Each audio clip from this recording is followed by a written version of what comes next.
On this video, we'll be covering 5 top stories of Emirates cabin crew that have been bullied by their Emirates supervisors over some stupid, frivolous, small mistakes. Our last story is the most hilarious, so I really recommend you stick till the very end and check that one out. Another reason for you to stay till the very end is because we'll be sharing with you 2 links. One link will tell you how Emirates is actually laying off their crew and what Etihad and Emirates employees are doing, what legal actions they're taking up against their airlines. My name is Orlando. We do travel and aviation related videos. If you're new to this channel, consider subscribing. We largely touched this topic talking about Emirates supervisors punishing other crew members for small little slips and mistakes they made. You can check those videos, by the way, in the link up here. On this video, we'll be talking about cabin crew. They're done with a flight, they reach the hotel, they go to the lobby, and some of them sneak their phone out and leave it within the bag. It's invisible, or they hide it behind their jacket, which is on top of the handlebar of the suitcase. There's a lot of small little strategies that cabin crew use to be on their phone when they get to the lobby. I'm not saying that you should be on your phone. Actually, I'm against it because you can wait 5 minutes and get back to the room and use your phone there. But still, some cabin crew really have to. I don't know why, but they do. And when they are on the phone, it does happen that some supervisors report those crew for being on their phone while they're in their uniform, which is strictly forbidden. The second story, which is a little bit more serious, and I believe that this can have a larger impact and disciplinary actions against its crew. Cabin crew members on a layover have to stay within a radius, I believe, of 40 miles within the airport or within the hotel. I'm not exactly sure. 40-mile radius, you can't go over that. Because if you do that and you don't get back on time for the flight, you kind of put Emirates in a bad position where they can't have a full flight. I believe one crew has a responsibility of 50 passengers, if not more, something like that. So if one crew member is missing and you have a full flight, you can't board 50 of those passengers because there isn't a crew member to take over that responsibility. So in order to avoid this, Emirates has put in place this guideline. So some supervisors, if they do find out that that cabin crew went back home and he was living further away than those 40-mile radius, that could lead to a potential report. Hi Michael, how are you? Oh, hi Jenny, how's it going? What did you do on your layover? Did you go to the city or something? No, I didn't really visit the city. I was mainly spending time with my family. They live here. Oh really? Where are they? Where do they live? It's a small little town up north. It's called Camarillo. Do you know it? Oh, isn't that like 120 kilometers away? Yeah, well, give or take. I would say something like 130 kilometers. Why? No, nothing. I'm just asking. Okay. And a report can lead to a warning. Emirates is laying off its crew based on warnings they have.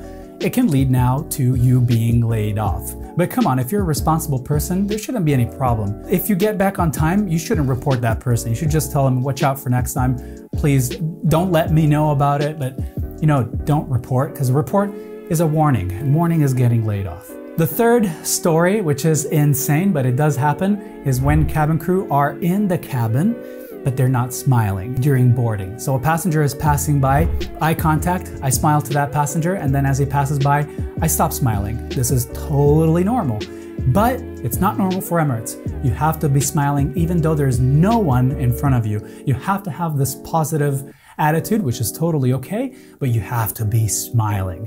If you're not smiling and a supervisor is looking from far away, maybe he's picking on you, he's going to call to the nearest interphone to you, why are you not smiling?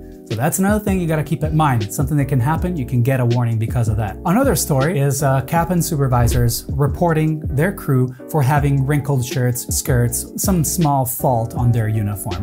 Now I get this is consistency. Emirates wants to be perfect. They are a premium airline. When passengers see Emirates, they see professionalism.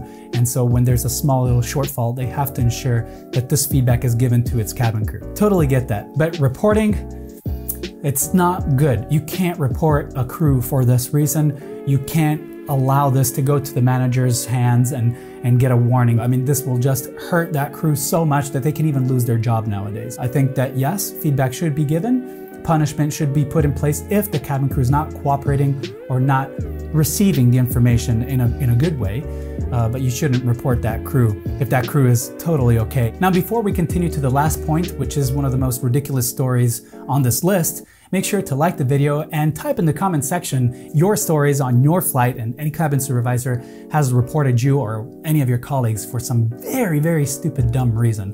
We'd be curious to know about it. We'd be willing also to do a video about it. I think it could be cool.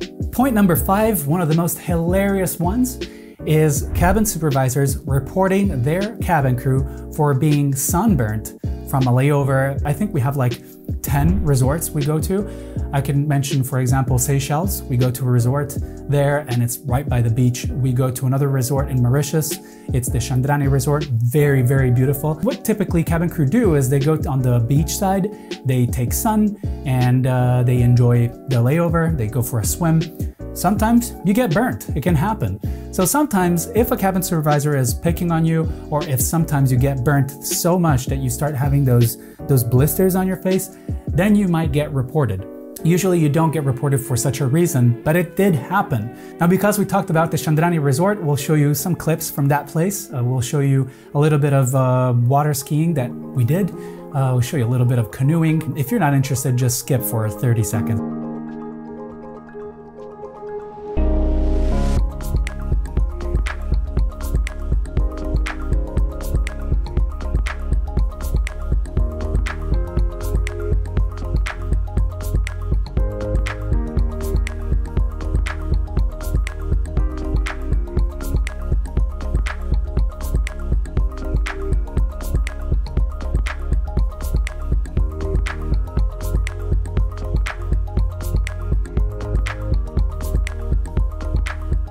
A report meant nothing back in the days. A report would probably be some feedback by your manager just to address something that needed improvement on, and either it was just sorted out with a manager the next day and she would tell you, just watch out for the next time, and that is it. Nowadays, things are totally different. The company is crossing financial problems at the moment. They're trying to lay off and cost cut as much as they can wherever it is unnecessary.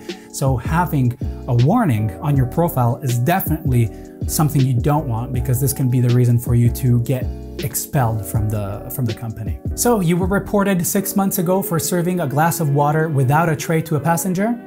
You're out of the company now. 8 months ago, you were reported at the airport for drinking a coffee in the airport while you were having the briefing with the rest of the crew, but you were in passenger site, so you were drinking in passenger site, you get reported. So if you got reported for that reason and you got a warning the next day, it happened 8 months ago, even though the warning is expired, that's a reason why you get kicked out of the company. So there's so many small, stupid reasons you have to always be careful for, because for those small reasons, you can get kicked out of the company. The idea of a report is to punish you. If you have to solve something, you solve it face-to-face on board. There's no necessity for a report. If that cabin crew is willing to listen and understand and say, yeah, you're right, next time I'm not gonna do that, you know? If that's the way the conversation goes, there's no need to have a report done. A report should only be used as a last resort, because it really hurts that person in its career. If the conversation did escalate and you definitely see that the cabin crew is not receiving the information in a positive manner, then of course you can report. Unfortunately, a few too many times we've seen cabin supervisors reporting cabin crew for very, very small, stupid reasons. There's actually no benefit in doing something like this, because the purpose behind you addressing some shortfall is to fix it on the spot. If you report behind the back of a cabin crew, there is no improvement made. You're just getting that cabin crew into trouble, number one, and very upset, number two. So this is another thing that you might face throughout your career in a professional airline. Another reason why reports are completely stupid is because most of the times you get called to the office to meet your manager. You're not paid. You go on your day off, you waste your time to meet with your manager and talk over some stupid nonsense. That's why things should be sorted out on board rather than later on by backstabbing each other. You have to be diplomatic, but you have to know how to prevent these things from escalating by having someone to support and corroborate your version. If any supervisor is watching this video, reporting is wrong. It should be done as a last resort. We already said this, I know, but nowadays you get fired for this. So don't report, don't give warnings to people, don't get them to meet their manager on their days off, because nobody likes wasting their time. Try to sort things out on board, because this is the most professional way. You never know, maybe that cabin crew will be happy to listen to your version and improve on it. Might not happen, might happen. But if you don't try, you never know. Don't forget to mention in the comments below what are your stories, what were your experiences, because we are really curious and we would love to do a video about them, or maybe just answer your questions if you have any questions in the comments below. If you like this video, don't forget to like. Thank you for joining us. And if you've enjoyed this video, have a look at this other one where we mentioned the top 10 issues flight attendants have with supervisors. Or watch this other video where we talk about how Emirates lays off its employees.